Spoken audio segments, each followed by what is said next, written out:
সপ্তাহের মাঝে লক্ষ্মী ভাণ্ডার নিয়ে বড় খবর দিল নবান্ন। জেনে নিন আজকের আপডেট।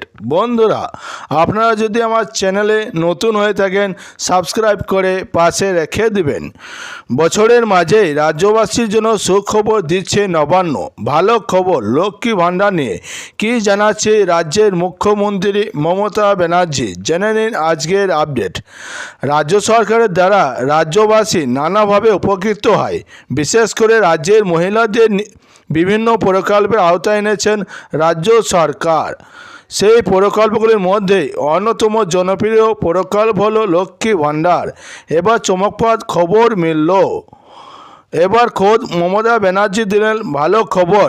এতে উপকৃত হবেন লক্ষ লক্ষ মহিলা। লক্ষ্মী ভাণ্ডার প্রকল্পে যারা নতুন উপভোক্তা তাদের অ্যাকাউন্টে আগামী মাস থেকে ঢুকে যাবে টাকা।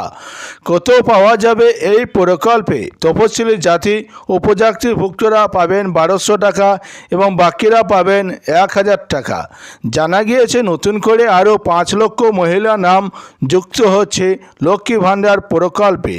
মুখ্যমন্ত্রী নবান্নে সাংবাদিক বৈঠক করে বিষয়টি সম্পর্কে জানিয়েছেন এবং লক্ষ্মী ভাণ্ডারের আকর্ষণীয় সুবিধা পাবে রাজ্যের 2,21 লক্ষ মহিলা। বর্তমানে রাজ্যের আরও 5,07,000 মহিলা লক্ষ্মী ভাণ্ডার প্রকল্পে টাকা পাবেন। নবান্নে প্রশাসনিক বৈঠক করে মুখ্যমন্ত্রী জানিয়ে দিয়েছেন যে লক্ষ্মী ভাণ্ডারের জন্য নতুন আবেদন ইতিমধ্যে আসা শুরু করে দিয়েছে। নতুন আরও মহিলাদের এই প্রকল্পে যুক্ত করা হয়েছে। এখন সংখ্যাটা হলো 5,07,000।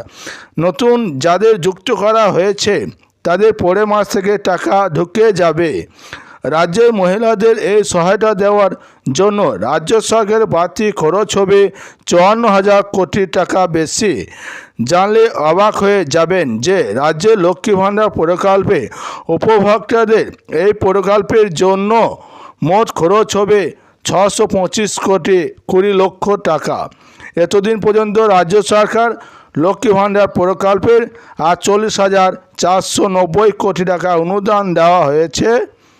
রাজ্যের মহিলাদের জন্য আর একটি সুখবর। 43,900 জন স্বামীহারা মহিলাকে বিধবা ভাতা দেওয়ার সিদ্ধান্ত নিয়েছেন রাজ্য সরকার। ডিসেম্বর মাস থেকে তা চালু হয়ে যাবে। তার ফলে বাংলার মোট 20,75,000 মহিলা উপকৃত হবেন। এসব প্রকল্পের জন্য রাজ্য সরকারের প্রায় 3,000 কোটি টাকা ব্যয় হয় রাজকোষের ওপর। এর ফলে বাড়তি চাপ পড়ে। বন্ধুরা, এই ছিল আজকে লক্ষ্মী ভাণ্ডারের বড় আপডেট। ভালো লাগলে লাইক, কমেন্ট, শেয়ার এবং সাবস্ক্রাইব করতে ভুলবেন না।